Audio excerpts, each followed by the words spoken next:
Oiê! O que será que os filmes indicados ao Oscar têm de tão especial? Confira as minhas impressões no vídeo de hoje.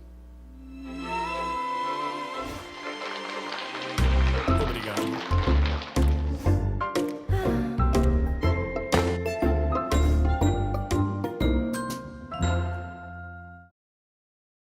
Seja muito bem-vindo a esse canal que fala sobre voz, comunicação, relacionamentos e que de quebra tem também um bate-papo sobre música e cinema. E hoje, falando em cinema, o assunto é Oscar 2020. E no vídeo de hoje eu quero falar sobre as indicações de melhor filme. Nós tivemos 9 filmes no total, eu assisti 6 e sobre esses 6 filmes que eu assisti eu vou falar quais foram as minhas impressões sobre o que esses filmes têm de ponto forte para eles estarem aqui nessa seleta lista de melhores filmes para o Oscar 2020. Dessa lista, os 3 que eu ainda não vi foram Ford vs Ferrari, Adoráveis Mulheres, eu pretendo ver hoje, depois desta gravação, e o Jojo Rabbit. Mas vamos para esses outros 6, começando pelo Coringa, que lidera aí 11 indicações para o Oscar, entre elas melhor diretor para o Todd Phillips e melhor ator para o Joaquin Phoenix. Eu não vou falar sobre as indicações de melhores ator e atriz, mas ele é um forte candidato. O filme do Coringa já tem um marco porque ele é recordista em indicações para um filme baseado em quadrinhos. Então já mostra aí uma aproximação da academia com esse tipo de filme, esse flerte aí que não acontecia desde o Pantera Negra. E na minha opinião, o que esse filme tem a seu favor é a maneira impactante e dramática como ele retrata a história desse que é um dos maiores vilões das HQs. É uma história que tem profundidade e que trata de questões muito importantes, muito relevantes.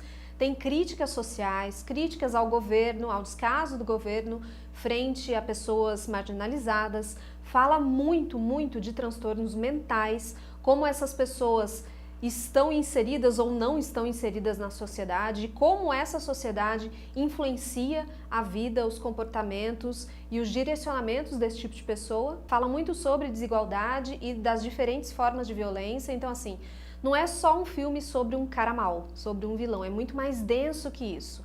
Aqui no canal eu fiz a análise do filme do Coringa quando ele foi lançado, com os elementos expressivos da atuação do Joaquin Phoenix, que para mim é um dos fortes concorrentes, como eu já falei, a melhor ator nesse Oscar. Se você ainda não assistiu essa análise, eu vou deixar aqui um card. O próximo filme que deu o que falar é o longa sul-coreano Parasita. Ele vem aqui com 6 indicações ao Oscar. Além dele estar concorrendo como melhor filme, ele também entra na categoria melhor filme estrangeiro ou melhor filme internacional, que é como eles nomearam essa categoria agora. Sobre a sinopse, gente, eu não posso falar muita coisa. Se você ainda não assistiu esse filme, qualquer coisa que eu disser aqui pode estragar a sua experiência com ele.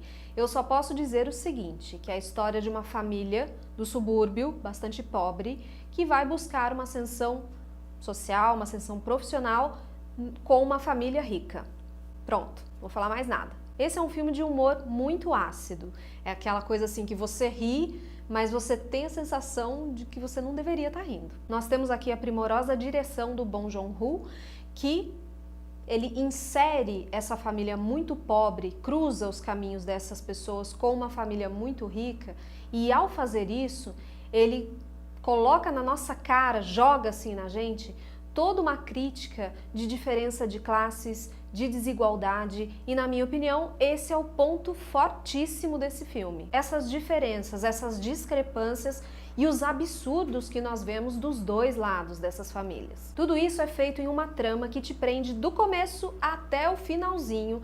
É totalmente imprevisível, você não consegue prever realmente nada que acontece nesse filme, nada mesmo. Então é algo surpreendente o tempo todo. Também é um filme que passeia, que transita por diferentes gêneros, sem ter quebra, sem ter desconexão de uma coisa com outra. E ele vai fazendo isso levando o espectador junto.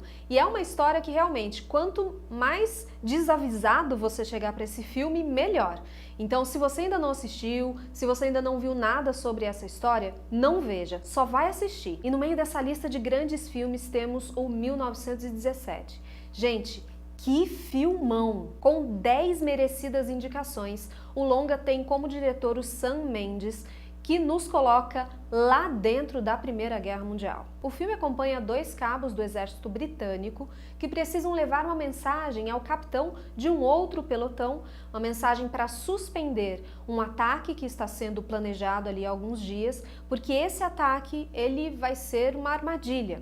Eles precisam chegar lá a tempo e para fazer isso eles vão ter que atravessar território inimigo e correr contra esse tempo. Esse é um filme muito imersivo mesmo e a maneira como o diretor faz isso é justamente o grande trunfo, é o grande ponto forte desse filme.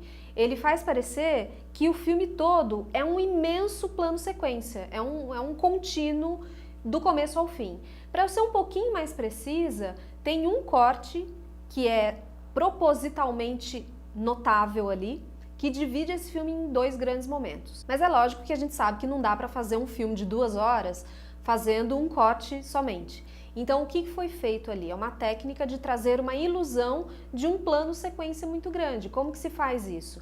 Fazendo tomadas mais longas, com o menor número de cortes possíveis, e aí esses cortes eles são assim, maquiados, eles são disfarçados. Essa é uma técnica extremamente difícil porque as cenas elas precisam ter uma boa continuidade, a luz, a maquiagem dos personagens, a fotografia tem que estar muito redondinha também, mas lógico que não é a primeira pessoa que faz isso. Nós temos aí vários exemplos de diretores de filmes que fazem uso do plano sequência.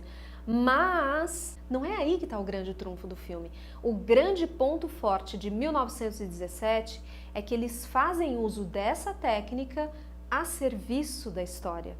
Então, não é a técnica pela técnica, só para dizer assim, uau, olha como a gente é bom. Não, esse é um filme que o tempo é muito importante, a urgência.